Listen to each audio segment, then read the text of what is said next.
Your Honour, continuing from my senior counsel, I will continue with our third submission C. The plaintiff, Tony Gillies, whom I shall refer to as Tony, has claimed that the duty of care has been breached by the Lighthouse Delicatessen for failing to provide a security guard. As in the case of Modbury Triangle v Ansell 2005, the defendant held a duty of care to ensure that the lights of the car park were operational. His duty was fulfilled. It was not the responsibility of Modbury to ensure that the lights were on when Ansell decided to leave his premises and walk through the car park, just as it was not the responsibility of Modbury to ensure that there were no criminals lurking in the car park at that time. Just as now, the Lighthouse Delicatessen held a duty of care to provide security staff during the times that there was a greater risk, not during the quieter times. The time that the incident occurred was outside what had been described as the typically busier time in that area.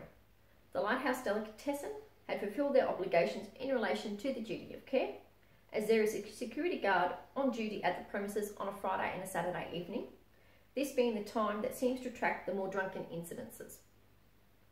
It is acceptable to not have the security guard on duty on a Sunday, as a Sunday is a much quieter time in the precinct. By relying upon the reasonable foreseeability test of what a reasonable person in the position of Andy from the Lighthouse Delicatessen would be expected to do, it is reasonable to assume that there was no need for a security guard to be present at the Lighthouse Delicatessen on a Sunday evening and is usually rather quiet. It is reasonable to assume that at 7:30 p.m. on Sunday evening, July the 12th, would be as quiet as any other Sunday evening is at 7:30 p.m. This test agrees with the defendant and that there was no breach in his duty of care not being fulfilled. In the case of Boyville Young, the court asked the question, was it reasonably foreseeable to an ordinary person in the defendant's position that the carelessness of the sort alleged might cause harm of the general type complained of to a class of people like the plaintiff? In short, if there were a carelessness, then it would be reasonably foreseeable to assume that it would